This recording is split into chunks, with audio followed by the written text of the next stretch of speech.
আর একটা কথা ফাঁকে দিয়ে আমি আরএজি বলে দেই, এই বাংলাদেশে ইহুদিদের সৃষ্টি দুই রকম। একরকম সৃষ্টি আমল দিয়ে গেছে, ঈমান নিয়ে গেছে। আরেক রকম সৃষ্টি দিয়ে গেছে, ঈমানও নিছে, আমলও নিছে।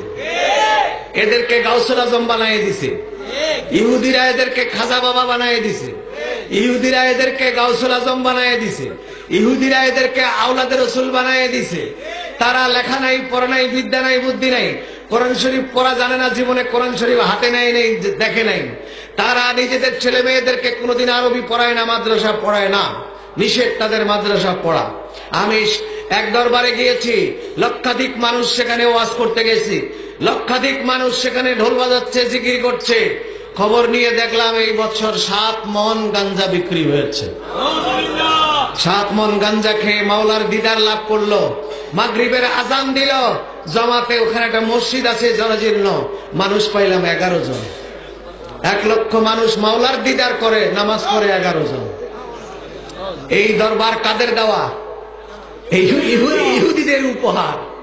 ইহুদিরা জানে গাউসুল আজম যে মুসলমান বানিয়ে গেছেন, খাজা সুলতানুল হিন্দ গরিব নওয়াজ যেই মুসলমান বানিয়ে গেছেন, বাউদ্দিন নকশবন্দি রহমতুল্লাহ আলাইহি যেই মুসলমান বানিয়ে গেছেন, শেখ আহমদ সরহিন্দি যেই মুসলমান বানিয়ে গেছেন, বাংলা ভারতের জমিনে জনাব হযরত মাওলানা কারামত আলী জৌনপুরী যে মুসলমান বানিয়ে গেছেন, এই মুসলমান যদি তৈরি হতে থাকে আমরা নাকাম হয়ে যাব, আমরা এদের সাথে পারবো না। সুতরাং মাওলানা কারামত আলী জৌনপুরীর মুসলমান, শেখ আহমদ সরহিন্দি মুজাদ্দিদ আল ফিসানির মুসলমান, খাজা গরিব নওয়াজের মুসলমান, গাউসে পাকের মুসলমান, বাবা শাহ জালালের মুসলমান, শাহবানাতের মুসলমান এই দেশে থাকতে দেওয়া যাবে না। এই দেশে মুসলমান রূপ পাল্টে দিতে হবে। নামে থাকবে মুসলমান, মুখে থাকবে জিকির আজগার, লেবাস থাকবে মোল্লার, কিন্তু মূলত এদের মিশন হবে আমাদের ইহুদিদের। তারা পাঠিয়ে দিল পেরালাল পীর। এই পেরালাল পীরের আজকে মুরিদ হয়, কালকে খলিফা হয়, পরশুদিন গাজা বাবা, তারপরের দিন গাউসুল আজম, তারপরের দিন আওলাদের রসুল। আর একটা ভণ্ড আমাদের ঢাকায় এসছে। এই ভণ্ড 5-7 বছর ধরে লিখতেছে, প্রথম গাউসুল আজম, তারপরে খলিফায়ে রসুল, তারপরে আওলাদের রসুল। এখন লেখে তার বউয়ের নামে উম্মুল মুমিনিন, আর তার নামে কইতে হইব আলাইহিস সালাম। হিসাবের নাম বলে কি বলতে হবে? আলাইহিস সালাম। আলাইহিস সালাম কাকে বলে? নবীদেরকে। উম্মুল মুমিনিন কারা? নবীর বউ। তার মানে ওর বউ যদি হয় উম্মুল মুমিনিন, তাইলে ওর নবী সহজে হতে পারে। এই প্রোডাকশন কাদের প্রোডাকশন? এটা ইহুদিদের প্রোডাকশন। এই ওলির সুরতে তারাও মিলাদুন নবী করছে, তারাও সুন্নি, তারাও ইয়া নবী সালাম আলাইকা বলে, কিন্তু ওর ভিতরে লুকিয়ে আছে ইয়া নবী সালাম আলাইকার পর্দার আড়ালে, সুন্নিয়তের পর্দার আড়ালে, পীর মুরিদির পর্দার আড়ালে লুকিয়ে আছে ইহুদিদের কালো চেহারা।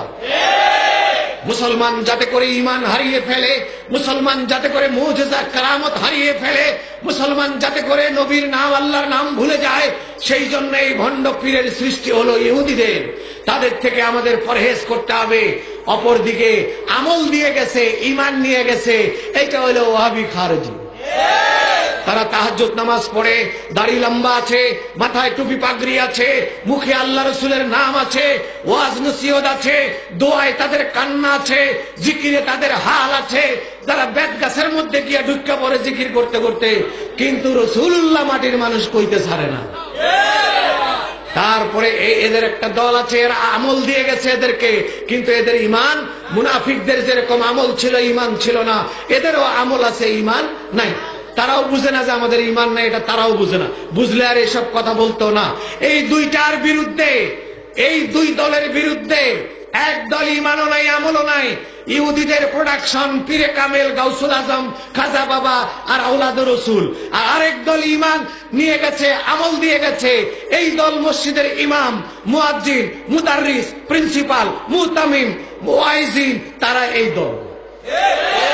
এই দুই দলের ঊর্ধ্বে উঠে মানুষকে বাঁচাবার জন্য, জাতিকে রক্ষা করবার জন্য দুই দলের হাত থেকে জাতিকে রক্ষা করবার জন্য বাংলা, ভারত, আসাম জুড়ে নিজের পকেটের পয়সা ব্যয় করে জৌনপুরের আল্লামা কারামত আলী জৌনপুরী রহমতুল্লাহ আলাইহ তিনি এক দেশ থেকে আরেক দেশে গিয়ে মিলাদ কায়েম করেছেন, মিলাদুন নবী